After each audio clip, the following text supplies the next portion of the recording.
فرعون نے کئی 100 سال حکومت کی اور اس طرح اس نے ظلم کیے کہ لاکھوں اور ہزاروں بچے قتل ہی کرا دیے.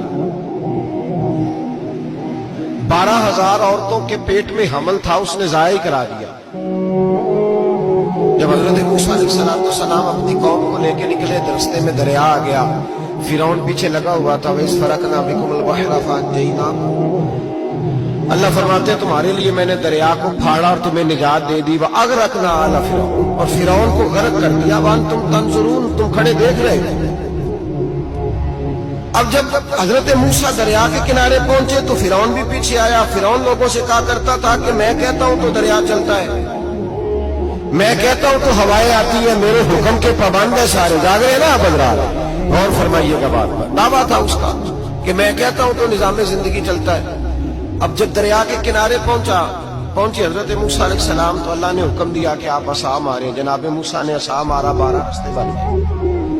اب حضرت موسیٰ کی قوم گزر رہی تھی تو فرعون سے پوچھنے لگے کہ تو کہتا تھا میرے حکم سے چلتا ہے، تو وہ تو حضرت موسیٰ نے ڈنڈا مارا ہے تو رستہ بن گیا.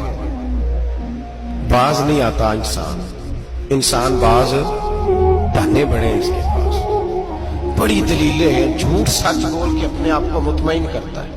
آخر دم تک تبدیل ہونے کو تیار نہیں ہوتا، دلیلیں کھڑتا رہتا ہے، بناتا رہتا ہے، شور کرتا ہے جان بوجھ کے.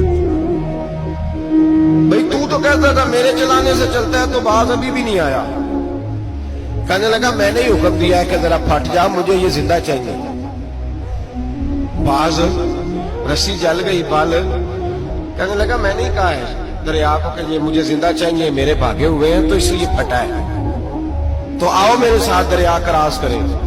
تو پتا تو ان کو بھی تھا نا، جتنا تو رب بنا ہوا ہے پتا تو تھا، سارے جانتے تھے. کہنے لگے تو پہلے کراس کر، اگر تو بچ گیا تو ہم بھی پیچھے آتے ہیں. اب چاروں نہ چار. ایک روایت تو یہ ہے کہ یہ